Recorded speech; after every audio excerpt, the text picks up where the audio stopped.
Good morning बच्चों, welcome to our YouTube channel Shivi campus study circle. आज जो है 12th क्लास की इंग्लिश आपको पढ़ाई जाएगी बेसिक लेवल से। एक वीडियो अपलोड कर चुके हैं, ये दूसरा वीडियो है जिसमें आपको बेसिक बताया गया था। बेसिक में ये था केवल कि जैसे मान लीजिए लेटर क्या होता था ये बताया गया है, वर्ड क्या होता है ये बताया गया था, फ्रेज क्या होता था ये बताया गया था, और क्लॉज क्या होता है ये भी बताया गया था आपको। ठीक है, देखो लेटर क्या होता है। लेटर जो साउंड को रिप्रेजेंट करता है, साउंड को रिप्रेजेंट करने जैसे एम क्या होता है, एक साउंड, और उसका ये सिंबल होता है। ठीक है, तो एम को क्या बोला जाता है, एम को लेटर बोला जाता है। और इन्हीं लेटर के ग्रुप को ही जब लेटर को एक ग्रुप में किया जाता है, जैसे मान लो काऊ, इसको हमने एक ग्रुप में किया है या हमने लिखा MANGO। ठीक है, हमने COW लिखा, जैसे ये लेटर ये लेटर ये लेटर ये लेटर ये लेटर ये लेटर ये लेटर ये लेटर, तो ये कंबाइंड तौर पे जब हुए तब इनका एक मीनिंग निकलता है। मीनिंग निकलता है तब इनको कहा जाता है कि ये वर्ड है। अब जैसे मान लो इनकी मीनिंग नहीं निकल रही है, जैसे हमने कहा NOS, क्या इनकी मीनिंग निकल रही है, ये क्या वर्ड है कुछ पता नहीं चल रहा, मतलब इंग्लिश में ऐसा कोई वर्ड नहीं है। ठीक है, तो कहने का मतलब इसका कोई मीनिंग नहीं निकल रहा है, इसलिए ये वर्ड नहीं होगा। ठीक है, इसी को हम थोड़ा बहुत जिक्र किए थे आपके सामने। तो कहने का मतलब लेटर के ग्रुप को वर्ड कहा जाता है, बस कंडीशन ये है कि उसकी एक मीनिंग निकलनी चाहिए। ठीक है, यदि वो मीनिंग नहीं निकल रहा है उस वर्ड का कुछ, तो वो समझ लो कि वो वर्ड नहीं होगा। ठीक है, आपको इंग्लिश में 8 वर्ड्स पढ़ने हैं जो कंबाइंड तौर पे उनको पार्ट्स ऑफ स्पीच बोला जाता है। वो वर्ड कौन कौन से हैं देख लीजिए, noun, pronoun, verb, adverb, adjective, conjunction और प्रीपोजिशन। ये 8 वर्ड आपको पढ़ने हैं, और इसमें एक और है आर्टिकल। ये 8 वर्ड है और ये 8 वर्ड मिलकर के एक सेंटेंस बनाते हैं। समझ जाओ, यदि आपका एक सेंटेंस बन रहा है तो इन 8 में से कोई ना कोई वर्ड आएगा। कहने का मतलब ये है कि यदि तुम सेंटेंस की कल्पना करते हो या फिर समझते हो कि ये एक सेंटेंस है, तो उस सेंटेंस में इन 8 में से एक ने, मतलब इन 8 में से कोई ना कोई वर्ड आएगा। जैसे देख लो, he is playing in the field with his brother। ठीक है, इनमें से कुछ न कुछ अपना आता रहता है। ठीक है, एंड प्लेइंग वेरी वेल। ठीक है, अब देखो इसमें हम, ये एक सेंटेंस है, इसको हम कंजंक्शन एंड से जोड़े हैं, ये जान लो। मतलब ये काम होता है कंजंक्शन का, जोड़ने का। वो छोटे छोटे सेंटेंस को जोड़ करके वो बड़ा सेंटेंस बनाता है, कंजंक्शन। ठीक है, एंड कंजंक्शन है। ठीक है, तो अब देखो चलो, ही क्या है, प्रोनाउन, इज़ क्या है, वर्ब है, प्लेइंग भी क्या है, वर्ब है, इन क्या है, प्रीपोजिशन, द क्या है, आर्टिकल, फील्ड क्या है, नाउन, विथ क्या है, प्रीपोजिशन, हिज क्या है, प्रोनाउन, ब्रदर क्या है, नाउन, एंड क्या है, कंजंक्शन, प्लेइंग क्या है, वर्ब, वेरी क्या है, एडवर्ब है, वेल क्या है, एडजेक्टिव है। ठीक है, तो कहने का मतलब ये आप जान लीजिए कि कहने का मतलब अभी यहाँ पे देखे, नाउन आया है, वर्ब आया है, प्रीपोजिशन आया है, ये आर्टिकल आया है, ये नाउन आया है, ये प्रीपोजिशन आया है, ये प्रोनाउन आया है, ये नाउन आया है, ये कंजंक्शन आया है। तो मतलब कहने का मतलब कोई भी सेंटेंस लिखो, कुछ भी लिखोगे, ये 8 के 8 वर्ड्स उसमें रहेंगे ही रहेंगे। तो क्यों न बेटर होगा यदि हम इन 8 के बारे में जान गए, इनके काम को जान गए, तो क्या हमको लगता नहीं है कि इंग्लिश आ जाएगी। यही मेन फंडा यही है। इसको थोड़ा सा अलग तरीके से देखने की कोशिश करिए। ठीक है, जब तक अलग तरीके से नहीं देखेंगे तब तक समझ में नहीं आएगा। तो सबसे पहले ये जान लीजिए कि ये जो भी सेंटेंस आप बनाते हैं, जो भी सेंटेंस आपके सामने है, जितनी भी किताबें इंग्लिश की बनी है, पढ़ी हैं, लिखी हैं, जो भी है, उसमें जो भी सेंटेंस बनता है इन 8 में से वो एक न एक रहेगा ही रहेगा। ठीक है, तो बेटर होगा कि हम लोग जो है इसके बारे में अच्छे से पढ़ने की कोशिश करें। ठीक है, अब देखो जब भी आपका सिलेबस होता है तो सबसे पहले उसमें जो है टेंस, वॉइस, नरेशन, ये सब धीरे धीरे आपको सब पढ़ाया जाता है।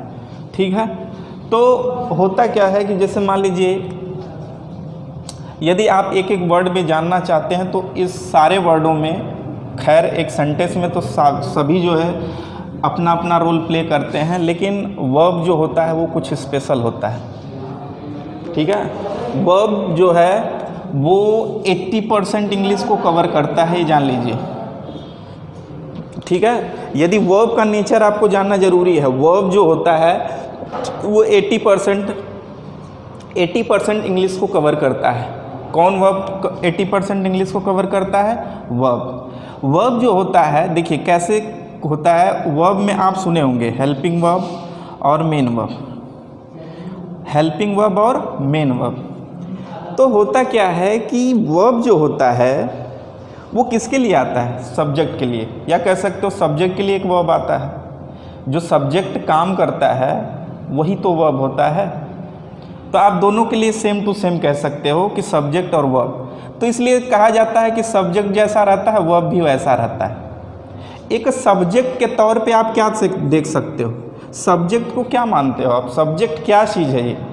देखो, एक सब्जेक्ट जो होता है इसी के जगह पे नाउन आता है या इसी के जगह प्रोनाउन आता है। ठीक है, क्या आता है? सब्जेक्ट के जगह ही तो एक नाउन आता है, एक प्रोनाउन आता है। ठीक है, सब्जेक्ट का क्या क्या देखा जाता है? सब्जेक्ट का नंबर दिखा जाता है, नंबर, और सब्जेक्ट का ही जेंडर देखा जाता है। ठीक है, सब्जेक्ट का ही जेंडर देखा जाता है, सब्जेक्ट का ही नंबर देखा जाता है, और सब्जेक्ट ही जो होते हैं वो डूअर और नॉन डूअर होते हैं। डूअर और नॉन डूअर सब्जेक्ट ही जो होते हैं वो क्या होते हैं? डूअर और नॉन डूअर होते हैं। तो भाई जब नाउन पढ़ते हो तो उसमें पढ़ते हो ना नंबर। अब नंबर बनता है, जैसे सब्जेक्ट का नंबर बनता है तो वर्ब का भी नंबर बनता है। नंबर से कहने का मतलब सिंगुलर और प्लूरल, और जेंडर से मतलब कि जैसे male female, common gender, neuter gender. ठीक है, चलो अब नंबर्स में देखते हैं। नंबर्स बनाते हो तो एस या ई एस लगाते हो ना, तो वही नाउन है। उसी नाउन में आप एस या ई एस लगाते हो तो वो क्या बनता है? प्लूरल बनता है। इसी नाउन में एस या ई एस लगाते हो तो प्लूरल बनता है। ठीक है, और इसी के जैसे उल्टा होता है कि यदि वर्ब में एस या ई एस लगाते हो तो वो क्या बन जाता है? वो सिंगुलर बनता है। कहने का मतलब वर्ब जो होता है वो ऑलरेडी प्लूरल होता है। ठीक है, तो इसी तरह सब्जेक्ट को वर्ब के साथ मैच करते हैं। सब्जेक्ट के, या कह सकते हो कि सब्जेक्ट एक सेंटेंस में सब्जेक्ट के अनुसार ही वर्ब आता है। ये चीज़ ध्यान दीजिए। ठीक है, अब देखो जेंडर से क्या मतलब है? जेंडर से ये मतलब है कि जेंडर जैसे मान लो सी लिख रहे हो तो ये फीमेल जेंडर है। जेंडर से मतलब कि ये फीमेल जेंडर है, और जेंडर से हम जो है प्रोनाउन को डिसाइड करते हैं। जेंडर से जैसे कोई लड़का रहेगा तो उसके जगह पे आपको पता है वो मेल जेंडर है, तो मेल जेंडर है तो उसके लिए प्रोनाउन ही यूज करते हैं। तो जेंडर से मतलब कि प्रोनाउन का यूज कैसे करना है ये जेंडर के थ्रू आपको पता चलेगा। अब देखो डूअर और नॉन डूअर, या कह सकते हो कि इससे आपको वॉइस का भी पता चलता है। सब्जेक्ट से आपको बताया गया था कि जैसे डूअर हो, जब भी सब्जेक्ट डूअर होता है तो वो सेंटेंस एक्टिव पैसिव पढ़ते हैं ना आप लोग, एक्टिव पैसिव वही है। जब भी सब्जेक्ट डूअर होता है तो वो सेंटेंस एक्टिव में होता है, और जब भी सब्जेक्ट नॉन डूअर होता है तब वो पैसिव में होता है। यही आपका दो सेंटेंस बनता है, एक्टिव और पैसिव। तो कहने का मतलब है जब सब्जेक्ट डूअर होता है तब वो एक्टिव में सेंटेंस रहता है, और जब सब्जेक्ट नॉन डूअर होता है तो उसी को वो पैसिव बनता है। तो आप दो बनाते लिखते हैं ना, एक्टिव वॉइस होता है, पैसिव वॉइस। ये सब इसी का खेल है। थोड़ा सा समझने की कोशिश करिए कि कैसे क्या होता है। ठीक है, एकदम ट्रिकी वे से सबका फंक्शन आपको बड़े से अच्छे से समझना पड़ेगा, ये जान लीजिए।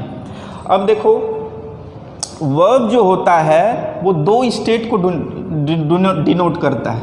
दो स्टेट, किसके दो स्टेट को? सब्जेक्ट के।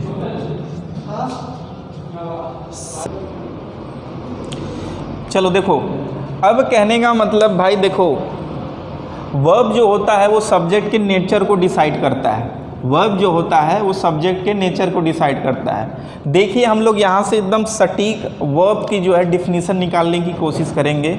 जैसे हमने कहा ही इज़ ए टीचर, ये वर्ब है, आपको पता है, helping verb. I have a book, ये भी पता है आपको, एक वर्ब है। He is going to school, he is going to school. फिर उसके बाद हमने जैसे लिखा he died yesterday, he died yesterday. अब देखो क्या होता है,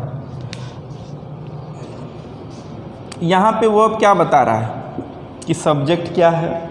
यहाँ पे वर्ब क्या बता रहा है कि सब्जेक्ट के पास क्या है। यहाँ पे वर्ब क्या बता रहा है कि सब्जेक्ट क्या कर रहा है। और यहाँ पे क्या बता रहा है वर्ब, यहाँ पे वर्ब ये बता रहा है कि सब्जेक्ट के साथ क्या हो रहा है। देखिए एक बार डिफिनीशन, वर्ब जो होता है ये बताता है, आप कह सकते हो इसके डिफिनीशन एकदम मतलब ठेठ भाषा में, एकदम आसान भाषा में कहोगे कि वर्ब ये बताता है कि सब्जेक्ट क्या है। वर्ब ये बताता है कि सब्जेक्ट क्या है। वर्ब ये बताता है कि सब्जेक्ट के पास क्या है। वर्ब ये बताता है कि सब्जेक्ट कर क्या रहा है। और वर्ब ये बताता है कि सब्जेक्ट के पास, सब्जेक्ट के साथ क्या हो रहा है। तो इस तरीके से आप कह सकते हैं ना कि verb shows the stative and action nature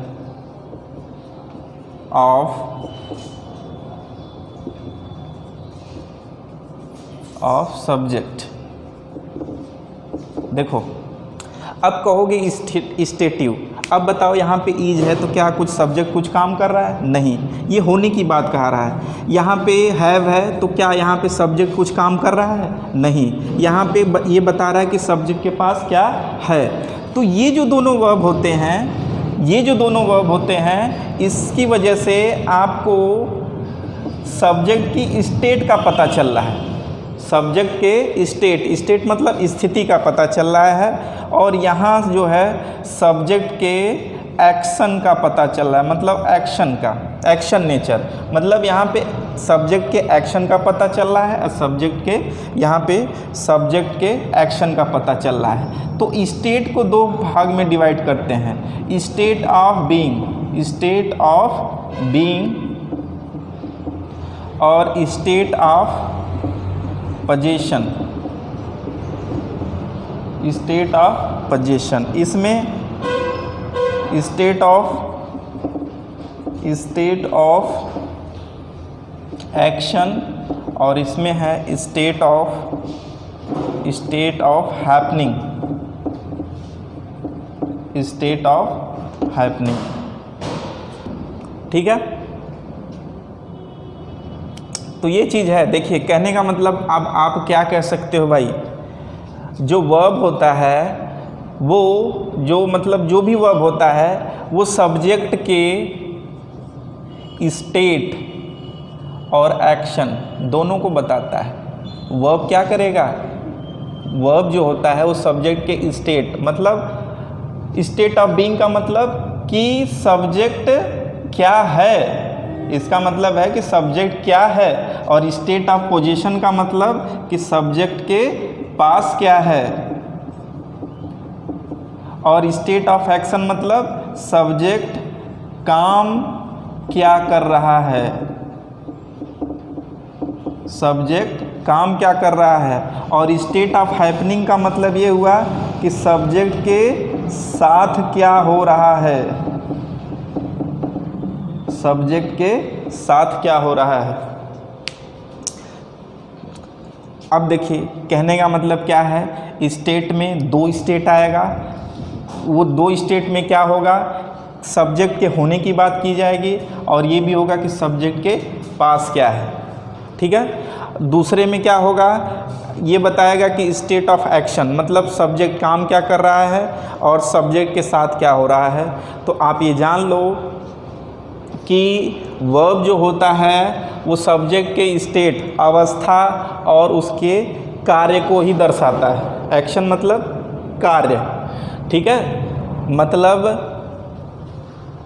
आप कह सकते हैं कि वर्ब जो होता है, वर्ब डिफिनीशन से यहाँ देख लो, verb shows the stative and action nature of subject. मतलब वर्ब जो है सब्जेक्ट के स्टेटिव मतलब अवस्था और उसके कार्य को ही क्या करता है, उसके नेचर को ही, सब्जेक्ट के कार्य और नेचर को ही, उसकी अवस्था और उसके काम को ही क्या करता है, दर्शाता है। ठीक है, चलिए थोड़ा सा हम करेंगे क्या, देखो आपको ये पता होना चाहिए कि वर्ब में ही हम टेंस पढ़ते हैं।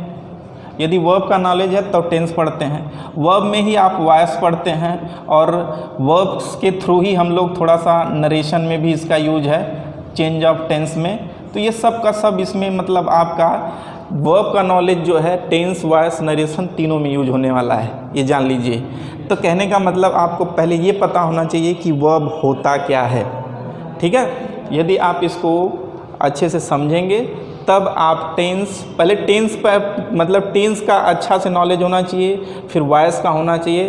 तो नरेशन तो मोस्टली आप बहुत लोग कर भी लेते हैं। ठीक है, फिलहाल इन दोनों को पढ़ने के लिए इसका तो नॉलेज आपको 100% होना चाहिए। यदि ये पूरा सही कर रहे हैं तो ये अपने आप सही होगा और ये भी सही होगा, उसकी कोई दिक्कत नहीं है। ठीक है, चलिए कुछ नोट डाउन करना है तो कर लीजिए, फिर उसके बाद हम आगे बताते हैं कुछ।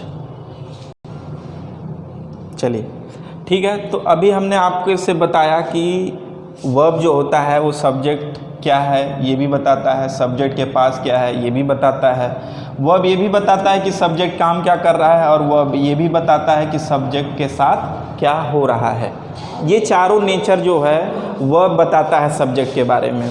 तो सब्जेक्ट हमने बताया कि वर्ब जो है सब्जेक्ट के दो स्टेट को बताता है, उसके होने की बात, मतलब उसकी स्टेटिव मतलब स्टेट मतलब होता है अवस्था, उसकी अवस्था को बताएगा, और उसके बाद एक्शन मतलब होता है उसके काम को बताएगा।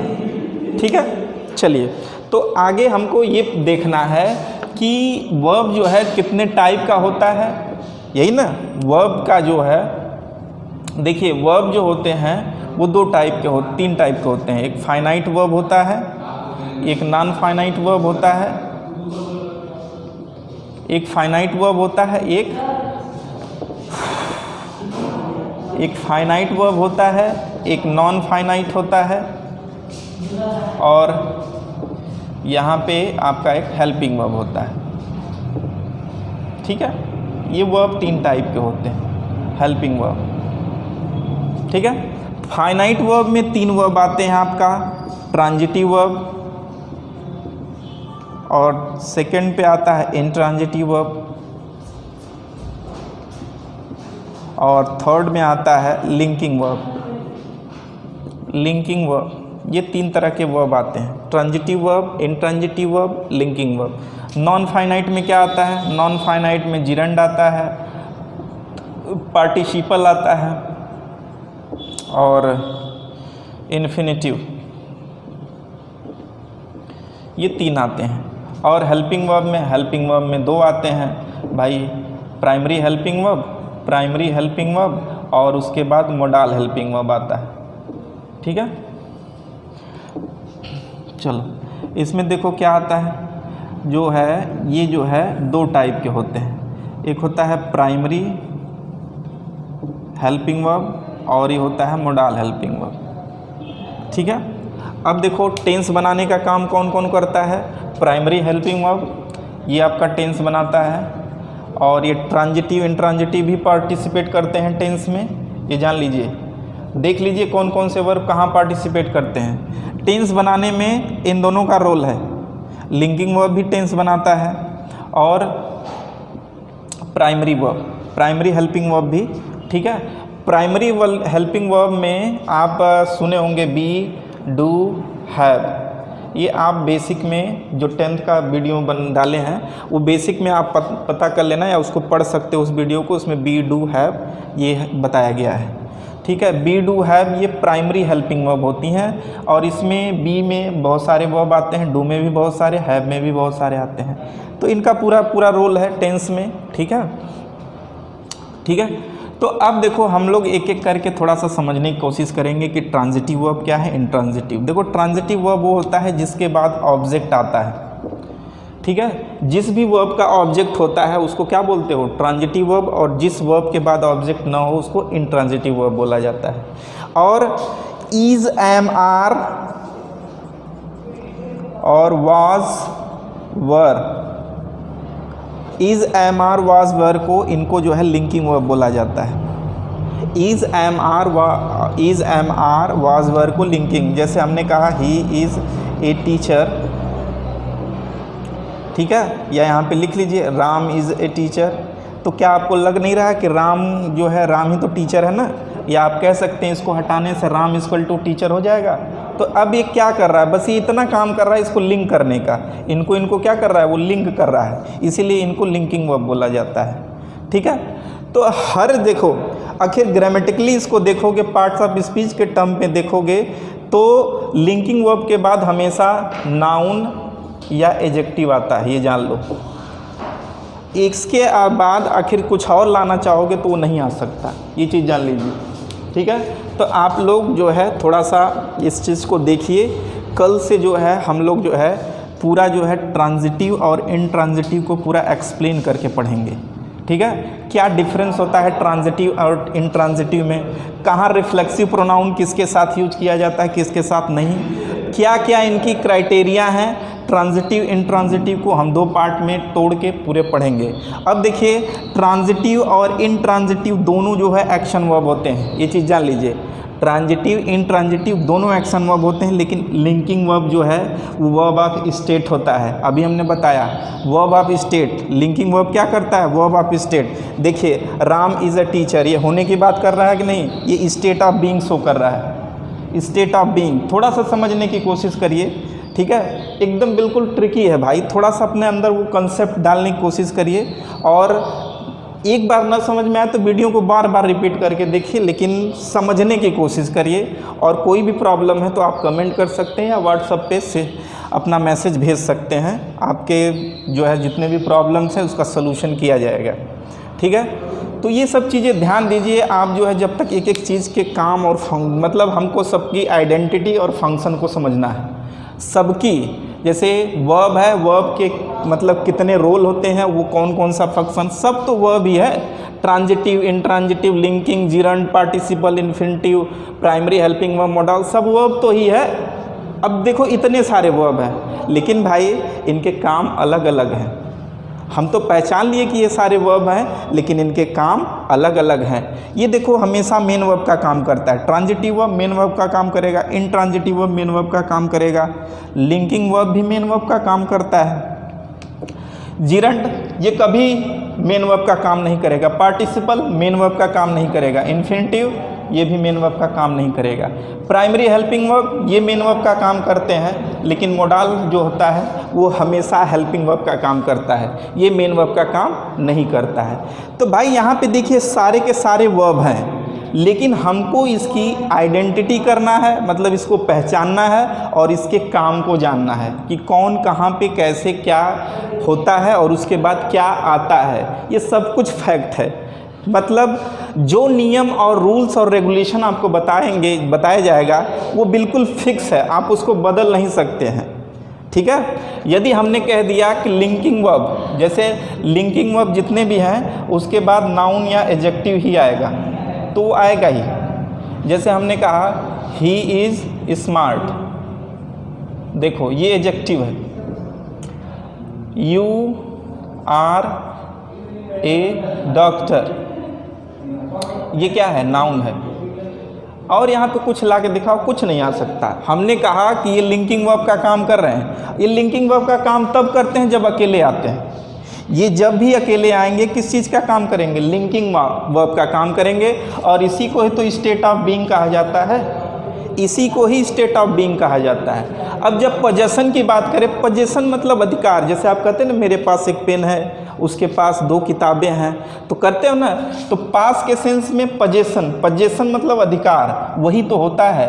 उसी के लिए तो हैज़ हैव हैड का यूज करते हैं। जैसे हमने कहा he has a book, he has a book, तो अब बताओ बुक पे अधिकार है कि नहीं, ही का बुक पे अधिकार है कि नहीं, ये वही है, पोजेशन ही है। अब यहाँ पे जैसे सब्जेक्ट बदले वैसे हेल्पिंग वर्ब बदल लो, तो ये सब वही हैं। सब थोड़ा सा इसके काम को समझिए, थोड़ा सा फंक्शन को समझिए, और इसके थ्रू यदि आपका कंसेप्ट इसमें धीरे धीरे बिल्डअप कर रहे हैं कंसेप्ट आप, तो लिख के दे रहा हूँ कि ट्रांसलेशन में एक भी गलत नहीं होगा, ठीक है।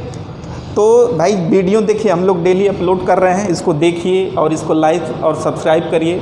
यदि आप YouTube पे CV कैंपस के नाम से सर्च करेंगे तो उसमें आपको ये सारी वीडियो प्रोवाइड की गई हैं, उसमें सब अपलोड कर दी जा रही हैं वीडियो। और यदि आप व्हाट्सएप पे लेना चाहते हैं तो अपना व्हाट्सएप नंबर दे करके आप ऐड हो सकते हैं ग्रुप में, और यहाँ से हम लोग लिंक को शेयर कर देंगे, आप वहाँ से भी वीडियो सारा देख सकते हैं, ठीक है।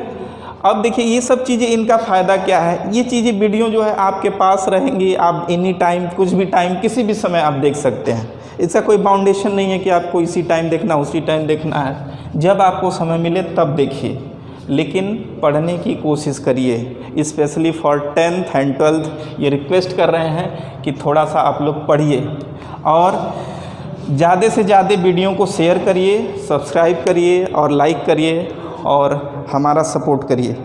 Thanks for watching. अब कल जो है अगला वीडियो बनेगा।